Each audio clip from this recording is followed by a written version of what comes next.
எனக்கு துக்கமாக இருக்குது, எனக்கு வேதனையாக இருக்குது. நிறைய வாலிபர்களை இன்னைக்கு பார்க்கும்போது நான் பல ஆயிரக்கணக்கான வாலிபர்களை சந்திக்கிறேன். ஆனால் அந்த வாலிபர்களுடைய நிறைய வார்த்தை என்ன சொல்லுது அப்படின்னா, அவன் சொல்கிற ஸ்டோரியை பார்த்து ஒன்றும் இல்லாமல் நின்றுருக்கும் போது அவன் என்னன்னா, அவன் எவ்வளவு ஞான குறைவாக நடந்திருக்கிறான். சுய அறிவு அவனுக்கு எப்படி போச்சுன்னு தெரியல. காரணம் என்னன்னா வேற எதுவுமே இல்லை. அந்த அடிமைத்தானம் அவனுடைய ஞானத்தை வந்து, மகா உன்னை ரொம்ப பாரத்தோட உன்கிட்ட நான் ஜெபிக்கிறேன், உனக்காக நான் உன்கிட்ட சொல்றேன், ப்ளீஸ் நீ அடிமை ஆயிடாத.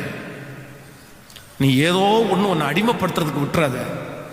அது உன்னை வேற எங்கேயுமே வந்து கை வைக்காது. எங்க கை வச்சோன்னு தெரியுமா? அதான் உலகத்தில் இருக்கிறவங்க எல்லாம் சொல்றாங்கல்ல, நிறைய பேர் மண்டையில மசாலா இல்லைன்னு சொல்றாங்கல்ல. ஃபர்ஸ்ட் உன் ஞானத்தில் கையை வச்சிருப்பா.